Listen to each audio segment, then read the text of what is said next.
So it was just over 20 years ago that I first heard a certain car company say that they had developed an SUV with the soul of a sports car. And nowadays that usually conjures up images of gigantic vehicles with twin-turbo million horsepower missiles under the hood, and ones that usually cost a fortune to run and drive.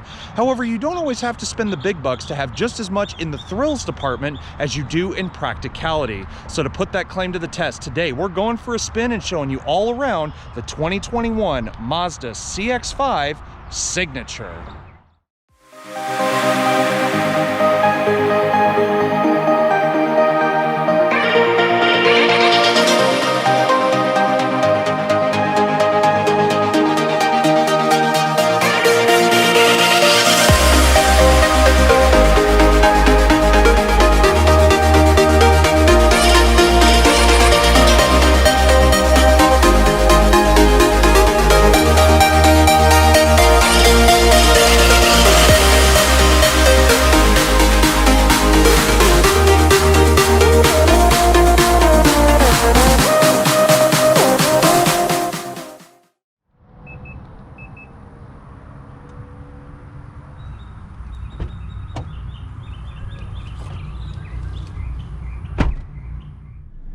All right, ladies and gentlemen, so welcome to the 2021 Mazda CX-5 Signature. Now, as we've seen in previous tests of Mazda vehicles bearing the same trim level name, this is the best of the best that you can buy from Mazda's compact crossover family. Now, what do you think something like this is going to cost you? 40 grand? 45? Maybe 50? Well, 50's definitely pushing the envelope. And even though it's digital, I do still have the Maroni sticker for this exact test car of mine. And even I was pretty shocked when I read the price tag for this thing. Base MSRP on the Signature all-wheel drive CX-5 is $37,405.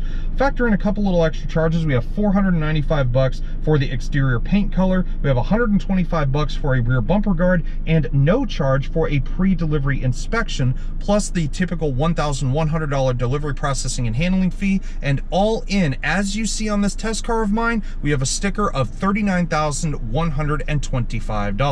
So 40 grand is a pretty safe bet. But the question is, does the driving experience really justify the price tag? Well, the open road and the start button are beckoning. So let's hit the road and find out.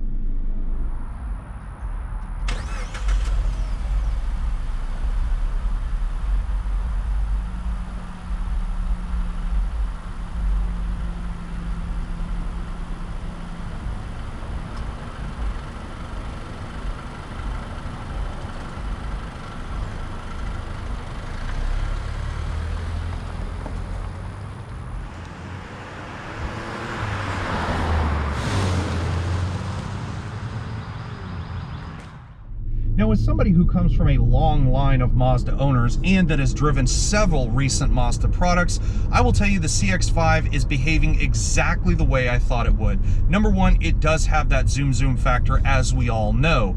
This Signature trim comes with the 2.5-liter turbocharged and direct injected 4-cylinder engine that we've seen in the Mazda 6 Signature and in the Mazda CX-9. In the CX-5, it makes the same 227 horsepower and 310 foot-pounds of torque. And the torque is really what gets you. Not only does it really benefit from the i-Activ all-wheel drive system, but it's way low down in the rev range, so you really don't need a whole lot of gas to get this thing going. Speaking of gas, if you're worried about MPGs, worry not, because the CX-5 returns a respectable rating of 22 miles per gallon in the city and 27 miles per gallon on the highway when equipped with all-wheel drive and the turbocharged 4-cylinder.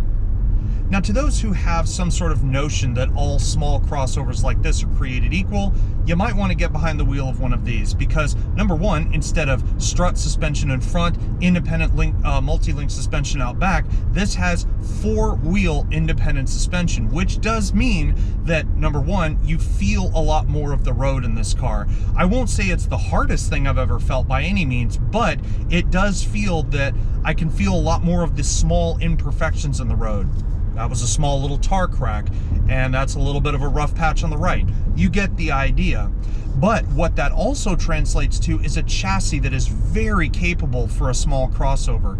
For starters, the electric power steering in this thing It's a little soft off center, but as soon as you start applying a little more angle into the wheel, you suddenly feel a lot more heft in the steering. And I really like that about this. I mean, obviously it may be a quote unquote SUV with the soul of a sports car, but it does feel like it's got a little bit more of a sporty whiff to it than a lot of the competitors that I've driven before. Now, speaking of riding on a pillow, there is one other thing about the CX-5 that I'm not exactly the greatest fan of, although I won't say it's terrible by any stretch of the imagination, and that is where I'm sitting. Not so much the seating position or the visibility, both of which are fantastic, even though I'm a little bit taller. Usually I like a little bit bigger of a crossover for my driving tastes, but the seats themselves feel a little too firm for my liking. Yes, I know the signature trim comes with Napa leather. You have heated and ventilated seats for the front occupants. You have all the creature comforts you would think of in a higher end small crossover. But the inserts in the seats, meaning like the foam underneath, just feels a little bit too firm from where I'm sitting. So does it feel like a $40,000 small crossover? In some ways, yes, it really does. It has all the creature comforts you could possibly want, and it provides a very capable ride for up to 5 people. Plus, without the turbocharged engine, I feel that this car would have fallen a little bit on its face. But there is one other area about this car that truly has been vastly improved over the old one, and that is the inside and the out. So we're headed back to our favorite little spot, and let's talk about that, shall we? Now, if driving the CX-5 now is the best part about it, looking at this thing is a very close second, because this is, quite frankly, the best looking Mazda CX-5 that there has ever been. It is light years ahead of the old one. The front end, it's lower, it's sleeker, there's a lot more angles, and even though it is carrying a somewhat familiar design now that we've seen on the new Mazda 3, the CX-30, and the CX-9, it befits the CX-5 quite easily. Now, I mean, first off, we have things like a gaping wide grille here in the front, feeding all the air into that turbocharged 4-cylinder up front. Of course, with an enclosed Mazda badge in the middle, that's for all kinds of safety things, such as the Mazda Advanced Cruise Control, the forward collision warning, pedestrian detection. We now have some new trick stuff on this car, like the Smart City emergency braking front and rear. We also have park assist front and rear, as you can see on the lower half of the bumper there. That's also front and rear. And of course, the headlights, they are almost full LED. The only thing not LED would be the turn signals, but the daytime running lights, the high and low beams, those are all LEDs. Of course, the headlights do come with things such as the auto high beam assist and the auto leveling and adjusting as well. And last but not least, you look way down there in the corner, those little headlight bulbs, those are your LED fog lights. Now, while the CX-5 is a pretty sizable car on its own at about 179 inches long, when you look at this car's numbers on paper, it almost seems a little bit more CX-30 than CX-5, because the CX-30, which is one rung under the CX-5, is only 6 inches shorter than this vehicle you see before you. However, this is not the smallest one in Mazda's lineup by any stretch. This thing is 20 inches shorter than a CX-9. So if you want something with a little bit more room for you and your friends, but you want something that's not as sort of hatchback versus crossover, then the CX-5 is the car for you. Now, of course, we can't go down the side of the car without talking about some wheels and tires. And this car carries a set of 19-inch vapor silver finished aluminum alloy wheels, and these are not specific just to the signature trim. I've seen these on the CX-5 Grand Touring as well, but they are equally wrapped in 225/55 series Toyo all-season tires. And again, underneath we have pretty simple stuff: ventilated disc brakes in the front, solid disc brakes in the rear, and again a 4-wheel independent suspension setup. And of course, as we go down the side of the CX-5, the features are exactly what you think. Body colored side view mirrors, they are power folding, so when you lock it, they'll fold in. When you unlock it, they fold out. You got black plastic across the bottom and an LED turn signal. And this car has 4 individual cameras. I forgot to mention the one that's hiding up under the Mazda badge in the front, but they each have a camera underneath the outside mirrors. So this car is a full 360-degree around view monitor.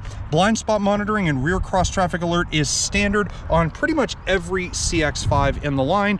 And as you would imagine, this car also does come with the advanced Mazda keyless access, which I am loving the key fob on this. Again, it seems they kind of took a page out of Volvo's book with this much more flat key fob. The key blade, or the releasable one, is hidden in the back of the fob versus out of the bottom, and all the buttons are here on the side. So lock, unlock, power tailgate, and panic. And of course, you could just keep it on your person in using the buttons on the door handle that locks and unlocks the car. So right now, as you can see, it's open. You hit it once, it locks it, and the mirrors fold in. You hit it again, mirrors fold out.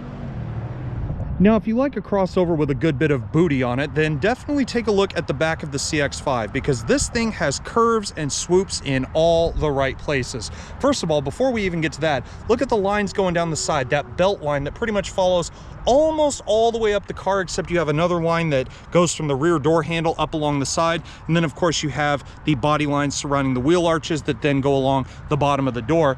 But even just looking here, you have one that goes up and across the rear tailgate here. And then of course that is straddled by the full LED taillights here. And these are complete LED, not like the headlights up front where it's slightly LED. You have LED turn signals, LED main bulbs, and the LED reversing lights as well.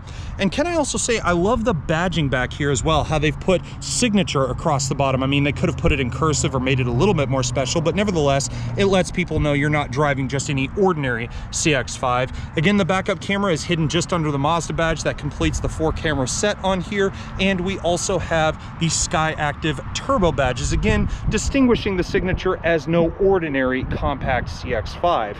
You look down there, you also have the sensors lining the rear bumper. Again, that is part of the front and rear park assist. And then finishing it all off along the bottom, we have a typical dual exhaust.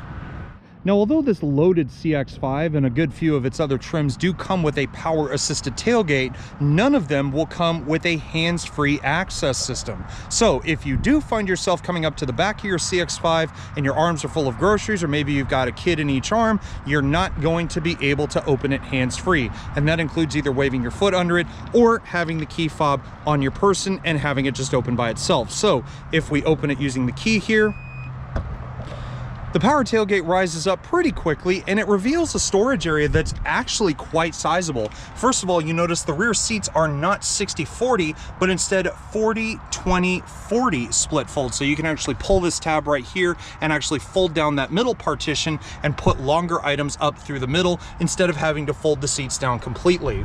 Now, talking about size, back here we have just 30.9 cubic feet of cargo space. Now, there is no additional storage underneath here. Unfortunately, that is where the spare tire and the subwoofer, or at least part of it, for the Bose audio system resides. However, if you fold down that 40-20-40 split fold seat, that suddenly increases to 59.6 cubic feet of cargo space. So still plenty of room if you need to store bigger items in there. However, if your items, again, are a bit bigger than that, then the CX-9 will be your next best bet.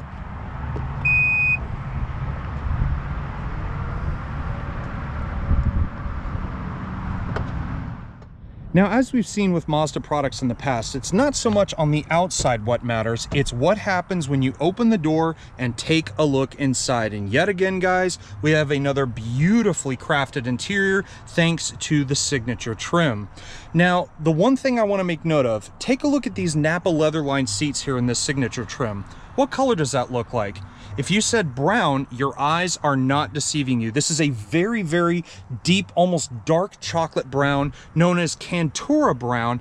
And quite frankly, I don't know exactly how to feel about it. I'm more used to more slightly vibrant colors like the auburn leather interior from some of the previous signature trim Mazda vehicles. But this interior, I truly believe, needs something like a dark black or a light gray to really be more towards my taste. They are both power adjustable. The driver's seat specifically gets an 8-way power adjustment, so you have the recline, the lumbar support, and the distance control, as well as the ability to raise up the front of the seat.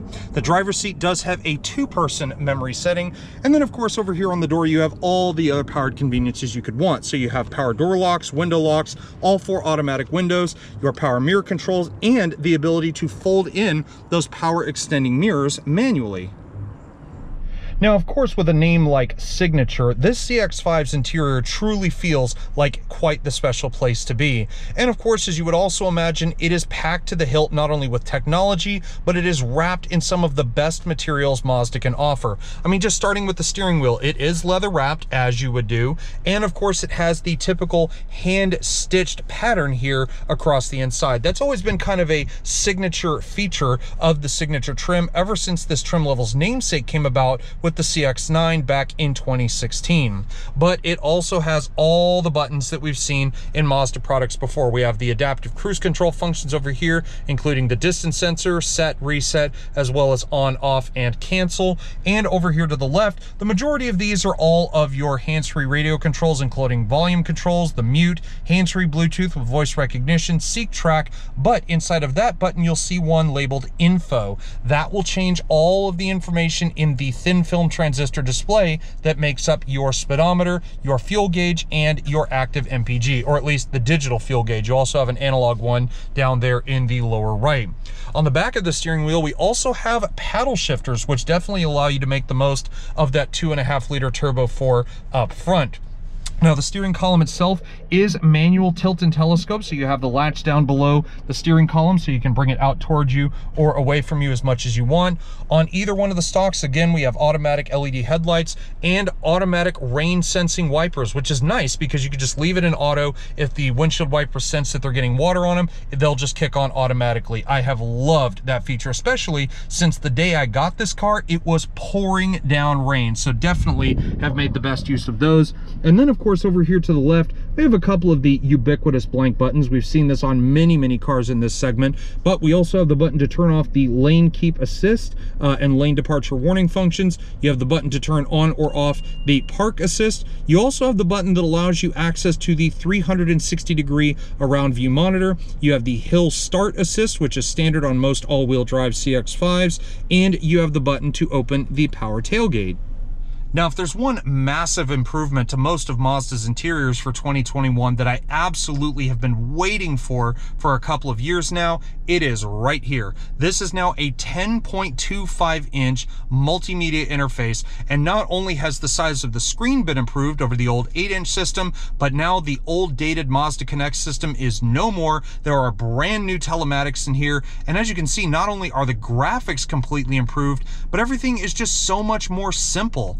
Although I do have one gripe still, I am still not a fan of Mazda's navigation system. As you can see when I zoom in and out here, the response is actually very good, especially using the click wheel and control station down behind the shifter. However, I just can't get my head around the graphics. It's just a little too simplistic and a little too basic for me. I still would prefer to use the Android Auto or Apple CarPlay systems such as Google Maps, Waze, things like that, which, by the way, this does still have Android Auto and Apple CarPlay on board. And I'm gonna tell you guys, I have enjoyed using this system a lot more than the old one. It feels better, it looks better, it just is better in every single way. Now, of course, you really can't get the most out of your new infotainment system without the control panel down here just behind the shifter, as you can see. The large click wheel in the middle, of course, that allows you to scroll up and down. You push down on it, that selects whatever item you're looking at. It also allows you to go into different menus, i.e. through like the navigation system, for example.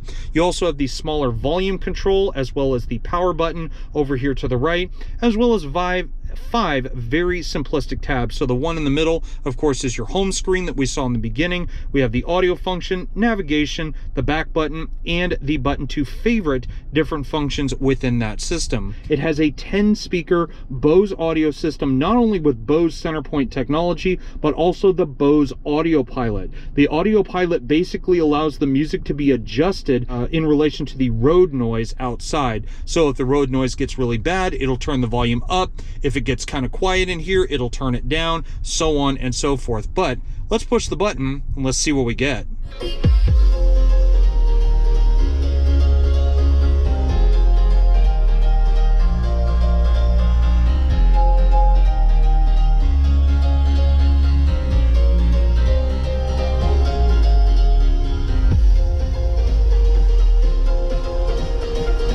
And aside from that Bose audio system, we also have, as I said before, a full 360-degree around view camera system. Now you can see the 360 monitor over there, and to be honest, the quality of the cameras are much better than I was expecting. However, when you look at the blown up version of the backup camera, be honest, it still looks a little bit too grainy for my taste. You can kind of see the graininess, especially in darker areas like here on the road, over here in the trees next to the road we're parked on. It just doesn't look the greatest. And I don't think the same can be said for the forward facing camera either. I flip it in drive. Of course, that pops up the forward face camera with the park assist guides. And what's cool is that using the view button next to the steering column, you can also adjust which type of camera you want to use. You can use just the side view cameras, you can use a wider angle lens for the front, or you can just use the narrow lens like I have here. Aside from the screen, however, and all of its new functions within, the rest of the CX-5's interior seems a little more simplistic than most might expect. Now, it is still trimmed in all kinds of stuff. You have leather here across the top. You have the sen wood trim, which not only goes across the middle part of the dash, accented by silver, of course, but as you can see, it also trails around to behind the door handles, more of that silver trim along the bottom as well. But everything is just so easily laid out. Not only do we have a separate button for the heated steering wheel, but just look at the climate controls, for example. Nice digital screen here in the middle, heated and ventilated seats for the outer controls. They're 3-stage for both front occupants, and every button is large and it's very clearly labeled. I mean, it's almost idiot proof. Same thing with the temperature knobs. You have the temperature controls either side, automatic AC on the left side, synchronizing the temperatures on the right to turn the system off, which way you want the air going, recycled or pulling in from the outside, front and rear defrost, fan speeds, AC modes, and also climate zones as well. And then you look below that and you have a very nice little cubby setup down here in the lower part, which is missing a wireless charger. I set my phone in here earlier thinking that there would be at least a wireless charger, maybe where this ribbed pattern is here along the back, but after leaving it in there for a while, the only way I found that I'm able to charge it is by connecting it via USB to the connection ports here inside the center console. Once you move back from that, you do have a lot of gloss black here, as we've seen in Mazda products before. You have the sport mode trigger, which I've been using quite a bit, so you push it up to turn on sport mode. You'll get a little notification on the dash for that. No special crazy graphics or anything like that either. You just pull it back towards you to turn the sport mode off. And then of course we have the shifter itself. Now it is a typical shifter, park, reverse, neutral, drive, you know the whole shebang. Same with the manual mode, which is a bit interesting because you push up to go down a gear and pull back to go up a gear. Most transmissions in a lot of the competitors, well, at least ones that don't have CVTs in them, you push up to go up a gear and pull back to go down a gear. So a little bit more kind of race car-ish, if you might call it that. But of course the shifter itself, leather on top, leather around the sides, silver across the top, and a nice leather shift boot to boot as well. In terms of additional storage beneath all of the controls, you have two sizable cup holders here in the middle. As you can see right now, I just have the car's key fob sitting in there conveniently, but it's plenty big enough for things, say, oh, I don't know, a can of soda. You can fit that in there, absolutely no issues. And even bigger bottles, like a slightly bigger bottle of water, will fit in there, no problem either. The center console itself, I mentioned it earlier, but we do have two USB ports in here, as well as a cigarette lighter style outlet in there as well. You also have a nice little removable tray, which allows you access to a little bit more storage down in there. And this little tray here is probably big enough for, say, a smartphone, but not quite one if you have a huge case on it like this. As you can see, mine doesn't fit in there exactly perfectly, but if you have a smaller one, you can fit it in there and charge it without it hanging out in the cup holders or what have you. And for all you sunroof geeks out there, the CX-5 does come with a standard size power tilting and sliding sunroof. You do have some other controls up here, including your sunglasses holder, as well as your LED reading lights and map lights. You can turn on all of them inside if you so desire. We also have a borderless auto-dimming rear view mirror with the HomeLink garage door system. But of course, the most important part happens when you slide back the shade and pull this little latch here.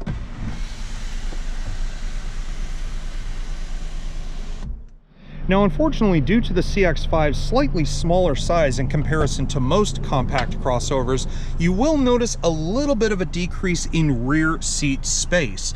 Now, to be honest, it is still plenty spacious if you are, say, less than 6 feet tall, but I'm not. Now, the seats, as I said, are a 40-20-40 split fold, so you pull that little tab there, and aside from the cup holders here in the middle, as you can see, which also house your controls for the rear heated seats, and a nice little storage area with 2 USB ports as well.